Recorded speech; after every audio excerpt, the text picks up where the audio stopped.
an Italian fried rice, but you can make this recipe with rice that you cook fresh and quick cool it, and that's what I've got here.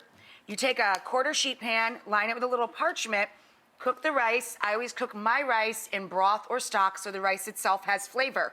This is just regular long grain rice. Of course, we're making Italian style here, so if you had leftover a plain basic risotto or short grain rice, you can use that as well. Short grain rice is gonna be starchier, but it'll still get nice and crispy.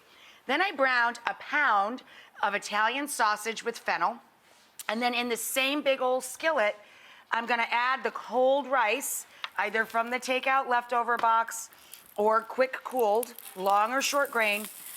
Add it right down into the pan drippings of the sausage with the olive oil. And then we're gonna let that get nice and crispy all over with a little salt and pepper. While the rice is getting crisp, the first mushroom we're using are dried mixed mushrooms or dried porcini. I have dried porcini.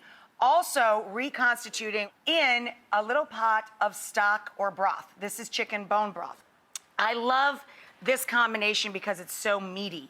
Cremini mushrooms or baby portobellas, thinly sliced, and I love these guys. Maitake mushrooms or hen of the woods mushrooms. We browned up our rice right here in the drippings of the Italian sausage right there. We're making a twist on fried rice. We're doing an Italian style fried rice with mushrooms and marsala.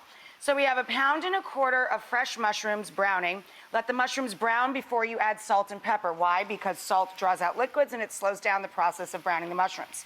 When they get nice and beefy smelling and dark brown in color, that's when we add our shallots, our garlic, and our fresh thyme.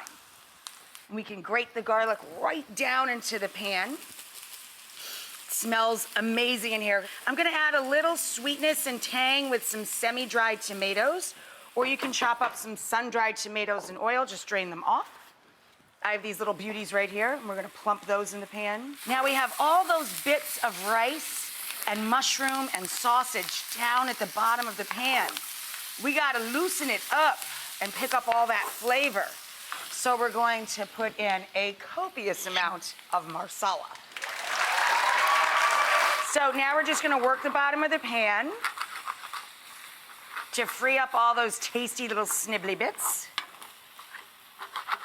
I'm gonna pull the porcinis out, let them cool a bit, and then I'll add the porcinis and their broth, and we're gonna start wilting in our kale and escarole bit by bit. It was quite a challenge to stir together our Italian fried rice because of all of the ingredients that we added to just 3 cups of cold rice.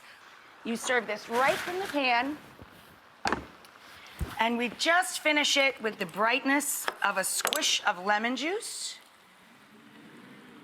and some Parmigiano Reggiano cheese. Yum!